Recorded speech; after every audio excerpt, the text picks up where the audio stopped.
premier mètre de ce numéro 4, Idaho, avec Pascal Schneider. On va voir s'il va bien gérer ses premiers mètres de course. Impact le Colmine, seul aux 50 mètres. Les voilà qui volent, ça se présente beaucoup mieux visiblement. Et il s'élance avec un bon départ pour Inverno Caviar, Isara les Vikings, indienne du Copy également qui est complètement isolée là-bas à l'extérieur, qui se sont élancés très correctement.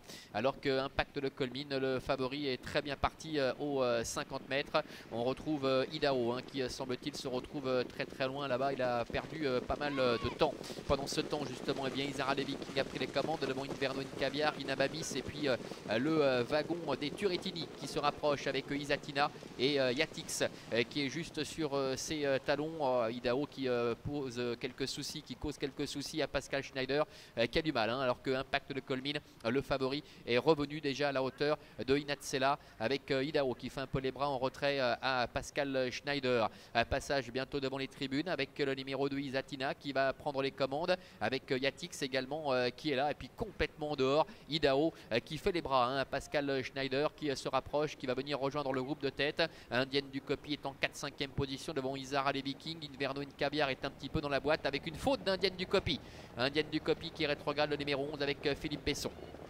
Passage devant les tribunes avec Yatix qui est en tête, Idaho qui va venir le relayer, qui va prendre les commandes, avec en deuxième position Isatina devant Isara des Vikings. Idealist Toumag est au centre devant Inverno Caviar avec Inabamis. Quant au favori, Impact le Colmine, il se rapproche gentiment à son rythme devant encore Inabamis et également Inatsela, le numéro 5 qui ferme la marche puisque le numéro 11 Indienne du Copy a été disqualifié.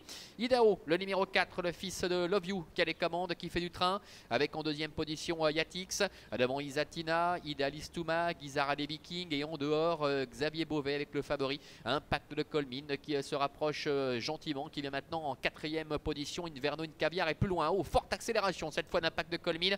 Impact de Colmine qui en profite pour venir à la hauteur de Idaho qui va certainement tenter de le relayer avant d'aborder le dernier tournant. Bout de la ligne en face, Impact de Colmine, le grand frère de Joconde de Colmine qui a pris les commandes. C'est compliqué pour Idaho, évidemment, qui en a fait beaucoup trop depuis le début, alors que Yatix tente de prendre en chasse Impact de Colmine. Tous les deux qui se détachent maintenant. Idaho est encore 3e devant Idealist Toumag, avec un peu plus loin Isatina qui se retrouve derrière Idaho et qui recule quelque peu. Inverno Caviar refait quant à lui un petit peu de terrain. Bientôt l'entrée de la dernière ligne droite avec Impact de Colmine qui a toujours le meilleur, avec Yatix qui est sur son porte-bagages.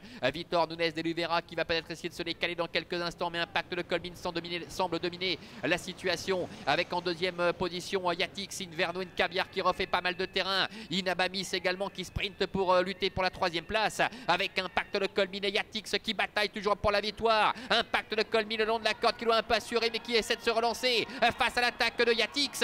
Yatix, Impact de Colmine, Xavier Beauvais, Vitor Nunes de Oliveira. C'est Impact de Colmine qui l'emporte face au numéro 3 Yatix. Inverno Caviar est 3e, Isatina est 4e, à la 5e place pour le numéro 7 Inabamis. Voilà, contrat rempli pour Impact de Colmine qui fait aussi bien que sa petite sœur tout à l'heure et qui s'impose avec Xavier Beauvais aux dépens du numéro 3. Yatix, on le rappelait tout à l'heure, il allait certainement courir en gros progrès par rapport à ses dernières prestations. C'est Inverno Caviar, le numéro 6, qui termine 3e. La 4e place pour le numéro 2, Isatina. Et la 5e pour le numéro 7, Inabamis. As 3, 6, 2 et 7 pour l'arrivée de cette épreuve. Impact de Colmine qui s'impose ici en patron aux dépens de Yatix et de Inverno Caviar. On revoit la phase finale. Il y avait vraiment deux chevaux et les autres. Vitor Nunes de Levera qui a bien tenté quelque chose pour essayer de faire vaciller Impact de Colmine. Ça n'a pas été suffisant. Belle fin de course en net retrait pour Inverno Caviar qui confirme sa très bonne première partie de saison. Et puis Isatina qui n'a pas été très chanceuse au bout de la ligne d'en face derrière Idaho qui s'est bien relancé pour aller chercher la 4e place aux dépens du numéro 7 Inabamis. Il nous reste encore un rendez-vous ici à Avenches. Ce sera la 4e, le prix des Lilas, où je vous le rappelle d'ores et déjà, il y aura un nom partant, le numéro 7 Grelon d'Erac. À tout à l'heure.